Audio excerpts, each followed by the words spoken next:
Welcome back, Truth Seeker. It's reported that Sunday, October 13th, 2019, Pope Francis accidentally tagged the New Orleans Saints in one of his Twitter posts. What I want to show you is that this was no accident. This was another coded message, and I highly doubt Pope Francis even uses his own Twitter account. I think that's true for a lot of celebrities. How can you really know who's using the account? Notice it says Pope Francis tweeted at 3:30 in the morning, just like Donald Trump, tweeting so early in the morning. Suppose the early bird gets the worm. But here's how you can know this isn't an accident. From the day of the tweet, October 13th, to the upcoming Super Bowl, February 2nd, is 112 days. And on this day that he accidentally tagged the New Orleans Saints, they defeated the Jacksonville Jaguars, one of a small group of teams in the league that have 112 connection. Others would include Houston, the Colts. But Super Bowl equals 112, so does Jaguars.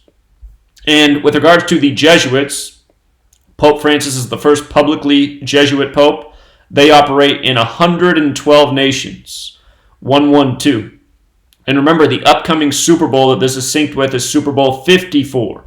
Jesuit Order 54, New Orleans 54, Drew Brees 54. They're the team with the most 54 connections in the league. If you were watching the New York Jets game yesterday, Jets equals 54. They made a point. The Jets have given up 54 consecutive points in trips to the red zone, and then they ended the streak right there. Just so easy to know what's going to happen when you know the code and why the announcers are even throwing out these scripted stats. By the way, on Patreon, we had the Jets beating the Cowboys this week, dropping the Cowboys to 3-3. New York 33, Cowboys 33, Week 6 33. Anyhow, just to go back in time with Pope Francis, last year we had the Saints beating the Panthers in a tribute to Pope Francis. Pope Francis's birthday is December 17th, 1936. Let me just put it up here real quick. Pope Francis' birthday, December 17th, 1936. Last year on his 82nd birthday, the Saints were playing the Panthers, and notice the Saints got a record of 12-2 by winning that day. Now look at this. Again, it was Pope Francis's 82nd birthday. Saints with the alphabetic order equals 82. Pope Francis with the alphabetic order equals 122, like how the Saints became 12-2 on his 82nd birthday. And earlier in that season, we documented this ritual on October 8th, 2018, which was Christopher Columbus Day last year. The Saints beat the Redskins 43-19. Now notice, Saints is 19, right? Football is 43. The letters DC are the fourth letter, the third letter. DC, 4-3. So 43-19, that's 62 combined points. Genocide equals 62. And before last NFL season began, I said the Patriots would win the Super Bowl, and along the way there would be tributes to genocide. Because it was the 99th NFL season, the United States of America equals 99. It was named on September 9th, 99. And of course, the United States of America came to be by genociding the natives. The NFL always pays tribute to history with their rigged games. So of course, that's why the Patriots, the white face on the side of the helmet, beat the Chiefs in their home stadium in the American Football Conference Championship, the AFC Championship.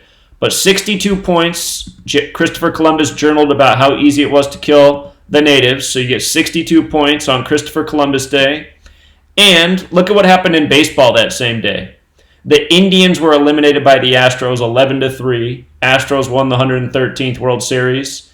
And the Dodgers beat the Braves 6-2. The Braves and Indians were both eliminated from the MLB postseason, the two native teams. And the Redskins got wasted on Monday Night Football with 62 combined points. And again, genocide, 62 with the alphabetic order. See how sick this stuff is? Sacrifice equals 62 as well. The sacrifice of the natives.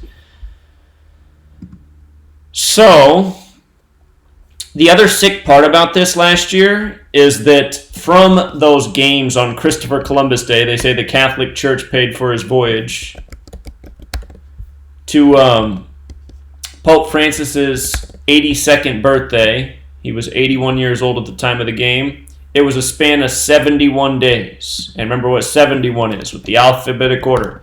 Catholic 71. And again, you want to know all the ciphers. Look at the 35 and 46. Again, JFK, the only Catholic president. He was number 35. He was killed at age 46. There's 46 books in the Catholic Old Testament. You know, you see this 145. Again, Jake Butt, who played tight end at Michigan. Michigan equals 46. Pope Francis met Jim Harbaugh, his coach, and then the next day, Jake Butt went from a first-round draft pick. He fell all the way to the 145th pick of the draft. And he was taken by the Denver Broncos. So 145. Notice how Denver Broncos is 71 like Catholic. Again, this is how it is. News, sports, all synced up, all scripted, all by this code every single day. Everyone can prove it every single day. And we've been talking about how the Pope's going to turn 83 this year. You know, football 83. Part of me wonders if he'll resign when he's 84, just since he's the first publicly Jesuit Pope. Jesuit's 84. He's born on a date with 84 birth numerology. Or he might be replaced at that age. We'll see. I'm sure there'll be clues along the way. But, again, you learn the knowledge, you just see right through it all. The accidental tweet at 3:30 a.m. Week 6 equals 33. We'll leave it there, Truth Seeker. Till next time.